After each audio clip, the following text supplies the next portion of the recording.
Costa Rica के coast पर एक बहुत ही रेयर ऑरेंज नर्स शार्क सबकी नज़र में आ गई और इसका ब्राइट ऑरेंज रंग देखकर लोग हैरान रह गए। साइंटिस्ट एक्सप्लेन करते हैं कि इस अनयूजुअल कलर का रीज़न ज़ैंथेज्म नाम की एक जेनेटिक्स कंडीशन है। इस कंडीशन में शार्क की स्किन में डार्क पिगमेंट नहीं बनता, जिसकी वजह से ऑरेंज शेडेड इतना चमकता हुआ दिखाई देता है। मज़ेदार बात यह है कि इस शार्क की आंखें भी सफ़ेद हैं, जो अल्बिनिज्म दिखाता है, यानी शार्क के अंदर मेलानिन की कमी है। ये दोनों चीज़ें एक साथ होना बहुत ही रेयर है और इसी वजह से शार्क बिल्कुल अलग दिख रहा है। साइंटिस्ट ये भी मानते हैं कि सिर्फ जेनेटिक्स ही नहीं, बल्कि कभी-कभी एनवायरनमेंट का स्ट्रेस, टेम्परेचर या हार्मोन्स की वजह से भी ऐसा कलर दिखाई दे सकता है।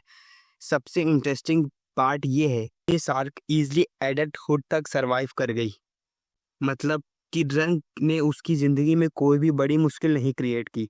और साइंटिस्ट आगे रिसर्च करने वाले हैं कि कैसे और क्यों नेचर कभी-कभी इतना रंग बदल देता।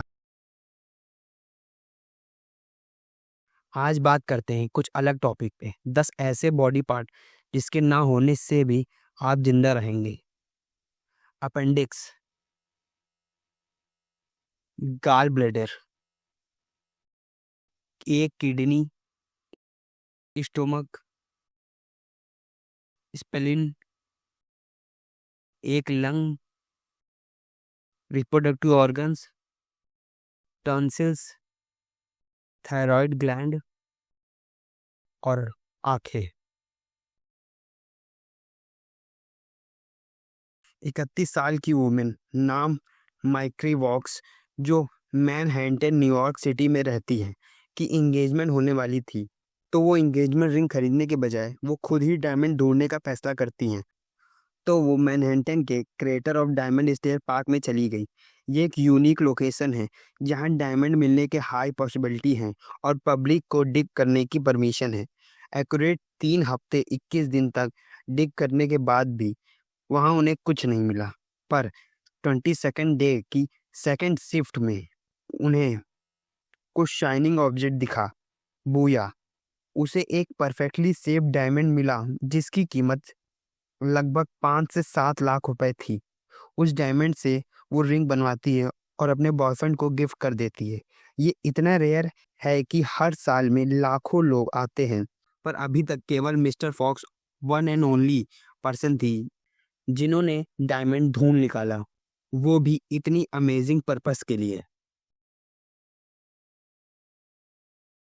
नॉर्थ लंदन यूके, सोचो एक इंसान चिल्लाता है कि उसके अंदर एक सांप घुस गया है और उसके परिवार के लोग उसे बेड पर कस के बांध देते हैं। ना डॉक्टर ना हॉस्पिटल, सिर्फ ताबीज, पार्ट और एग्जॉर्सिज्म, और फिर उसकी मौत हो जाती है। ये एक रियल इंसिडेंट है जो कैनेडी के साथ हुआ था 2016। नॉर्थ लंदन, कैनेडी, एक नॉर्मल 26 साल का आदमी जिसके बिहेवियर में अचानक से चेंज आने लगता है। वो चिल्लाता था, गुस्सा करता था और कहता था कि उसके अंदर एक सांप घुस गया है। उसके परिवार ने समझा कि उसके ऊपर भूत प्रेत का असर हो गया है। उन्होंने उसे एक रूम में बंद कर दिया, हाथ पैर बांध दिए और एग्जॉर्सिज्म शुरू किया बिना किसी मेडिकल मदद के। दिन भर पाठ, रात भर प्रेयर, जबरदस्ती से शांति लाने की कोशिश, लेकिन कैनेडी चिल्लाता रहा। तकरीबन 3 दिन तक ये सब चला, फिर कैनेडी की मौत हो गई। पोस्टमार्टम रिपोर्ट में बताया उसकी बॉडी पर ब्रेसिस थे, ऑक्सीजन की कमी थी, और लेकिन सबसे डरावनी बात थी कि उसके अपने ही उसकी मौत का कारण बने। ये एक एविल स्पिरिट केस था या एक मेडिकल हेल्थ क्राइसिस, इसे समझा नहीं।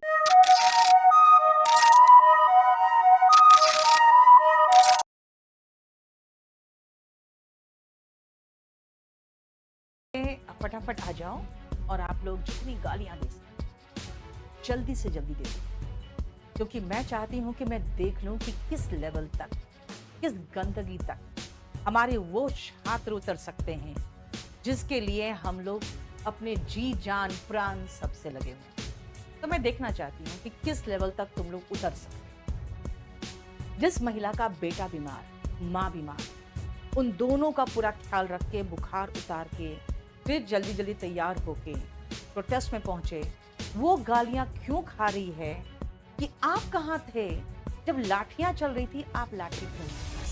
आपका सर फूटता, आप मर जाती, तो फिर हम पूछते मैडम आप एक बार में क्यों मर गए? अब 2 प्राण क्यों नहीं आपके पास? अब दूसरी बार क्यों नहीं मरी? गाली दो, आराम से दो, क्योंकि तुम्हें नहीं पता बेटा, मैं इतनी गालियां खा चुकी हूँ जिंदगी में ना, इतना कि मुझे अब इन चीजों से फर्क नहीं पड़ता। मैं सीधा मोबाइल ऑफ करती हूँ और सो जाती हूँ। अगर आप सोच रहे हो इन गालियों से मुझे फर्क पड़ता है, तो मुझे फर्क नहीं पड़ता। इसलिए सबसे पहले आप लोग गंदी से गंदी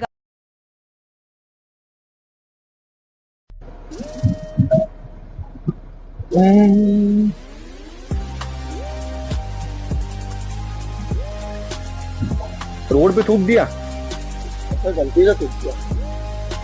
घर पे गलती हुई ऐसी कभी? कहीं किचन विचन में थूकने की या कहीं बेडरूम वगैरह में थूकने की?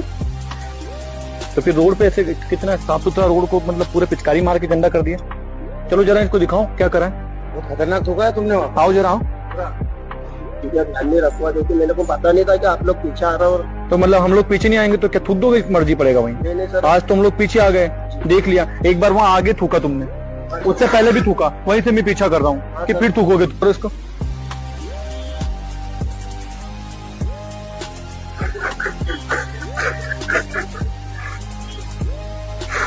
तुम्हें शर्म है? कुछ शर्म आया है?